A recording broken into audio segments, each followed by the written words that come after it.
प्रसिद्ध व्यक्तीच्या Facebook account hack होण्याच्या घटनेत दिवसेंदिवस वाढ होऊ लागली आहे। फेसबुक अकाउंट हॅक करून इतरांची आर्थिक फसवणूक केली जाते।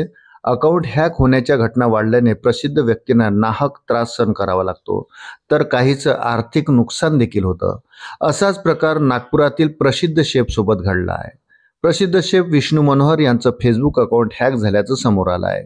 त्यांच्या नावाने असणाऱ्या एका master recipe by Vishnu Manohar या फेसबुक अकाउंटला हॅक करून त्यावर अश्लील पोस्ट करण्यात आल्याचे समोर आले आहे।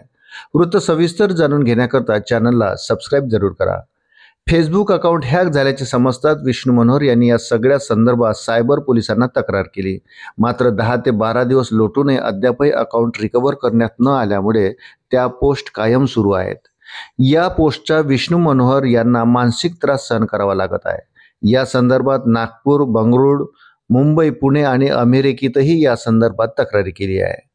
विष्णू मनोहर यांनी मेटा सोबतही संपर्क साधला, मात्र अद्यापपर्यंत अकाउंट रिकव्हर होऊ शकले नाही। 2000 रेसिपी असलेल्या अकाउंटवर लाखो फॉलोअर्स होते, मात्र गेल्या 10 ते 12 दिवसांमध्ये फॉलोअर्सची संख्या घटली आहे। फॉलोअर्स पेजला सोडून जात आहे, तसेच अनेक लोक त्यांना फोनद्वारे, मेसेजद्वारे संदेश पोहोचवत आहे। अशा पद्धतीचे अश्लील पोस्ट का करतायत असे प्रश्नही विचारत आहे। तसेच या लिंकवर क्लिक केल्यास त्याचे अकाउंट हॅक होऊ शकते, त्यामुळे चाहत्यांनी या लिंकवर क्लिक करू नये असे आवाहन विष्णू मनोहर यांच्याकडून करण्यात आले आहे।